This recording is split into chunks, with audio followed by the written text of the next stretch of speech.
Hey everybody, welcome to Reading the Bible to Cats. I'm laughing because there's somebody in the background who's like, wait a minute, I'm the star. It's funny how he just looked at Guster. Well, you both could be the star. You both could be stars.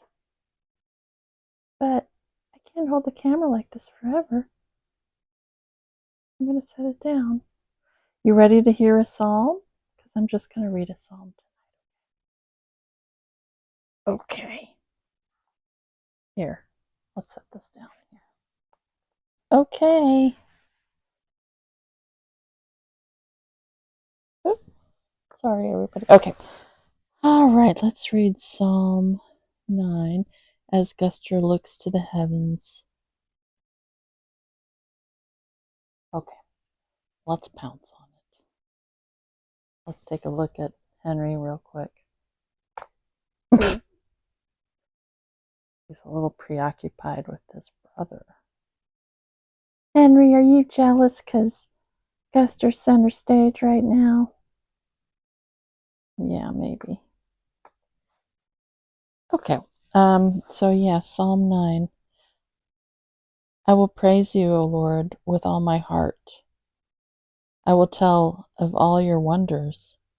I will be glad and rejoice in you. I will sing praise to your name, O Most High. My enemies turn back. They stumble and perish before you. For you have upheld my right and my cause. You have sat on your throne, judging righteously. You have rebuked the nations and destroyed the wicked.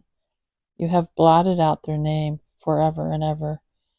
Endless ruin has overtaken the enemy. You have uprooted their cities. Even the memory of them has perished. The Lord reigns forever. He has established his throne for judgment. He will judge the world in righteousness. He will govern the peoples with justice. The Lord is a refuge for the oppressed, a stronghold in times of trouble. Those who know your name will trust in you. For you, Lord, have never forsaken those who seek you. Sing praises to the Lord, enthroned in Zion.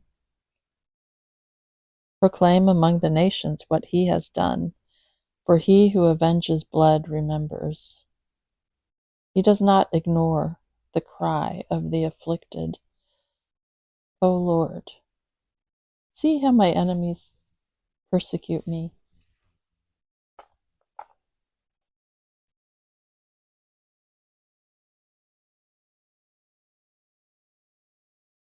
And lift me up from the gates of death, that I may declare your praises.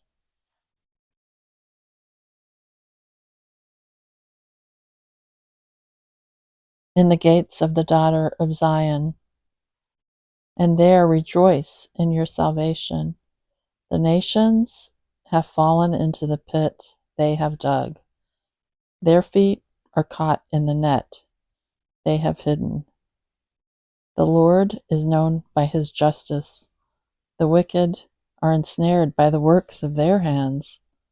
The wicked return to the grave, and, whoops, it is I who's speaking, not the Bible. I added a word, and. Let me take that verse again. Take 2, verse 17. The wicked return to the grave, all the nations that forget God. But the needy will not always be forgotten, nor the hope of the afflicted ever perish. Arise, O Lord, let not man triumph. Let the nations be judged in your presence. Strike them with terror, O Lord. Let the nations know they are but men. Hey everyone, that was a powerful psalm.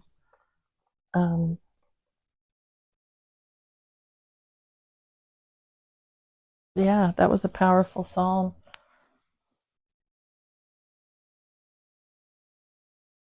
really was. Hmm. I mean, I kind of feel like it should stand on its own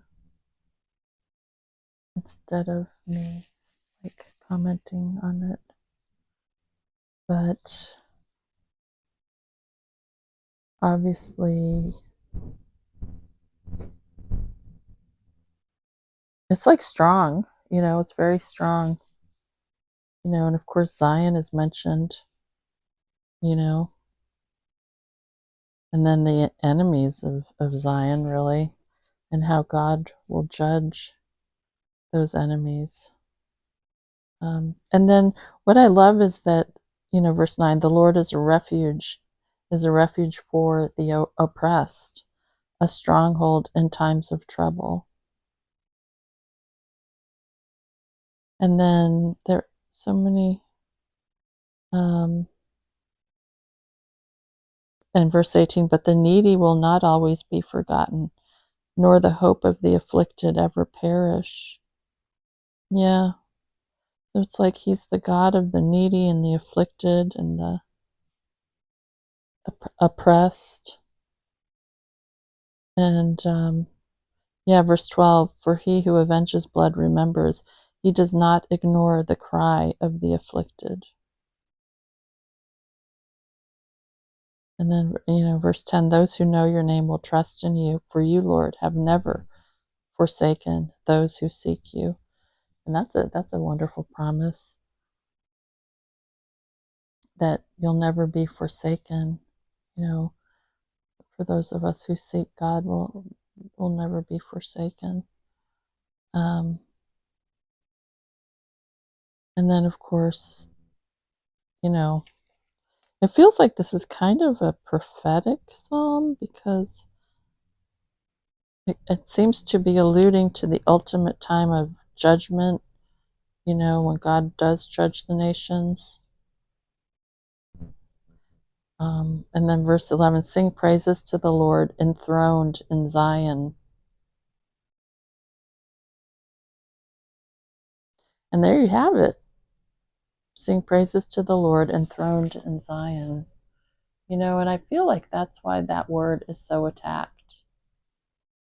People say it's like a political word, Zionism or Zionist, or that it's like a political ideology, but I really feel it's a spiritual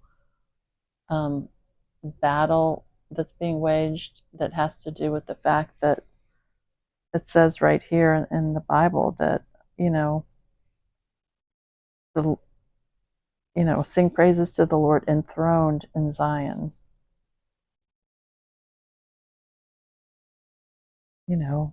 I think that would be a major reason why the enemy, the evil one, Satan, would attack that very word, Zion, or Zionism, or Zionist. You know what I mean? Because it's where God put his name. It says, enthroned in Zion.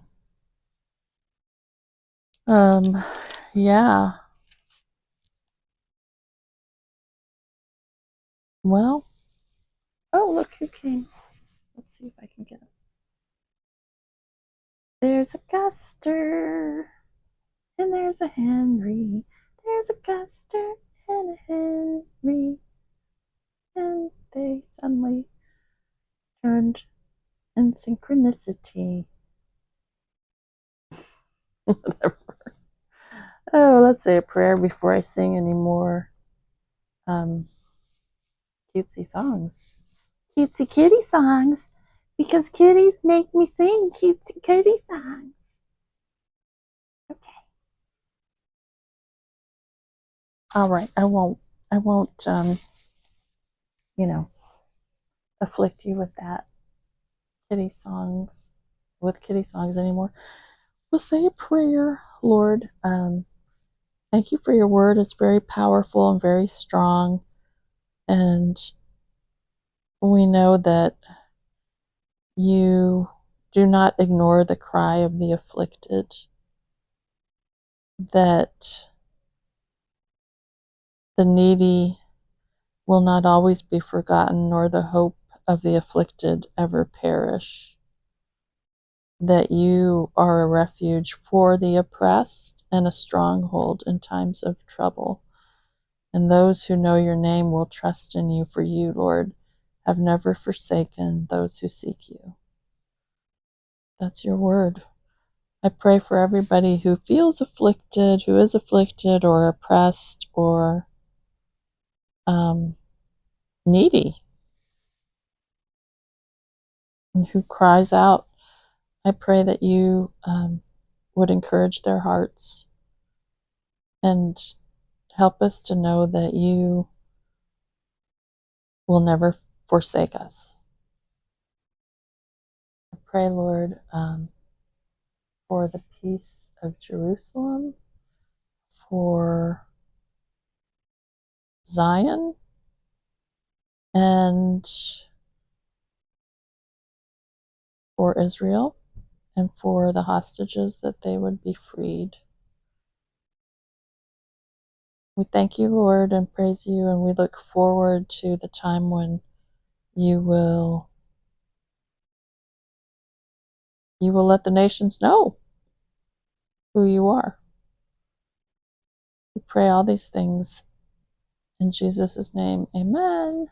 All right, everybody. That was a powerful psalm, Psalm 9. Okay. Well, I'm not going to sing another song, but I shall go and talk to you later. Bye.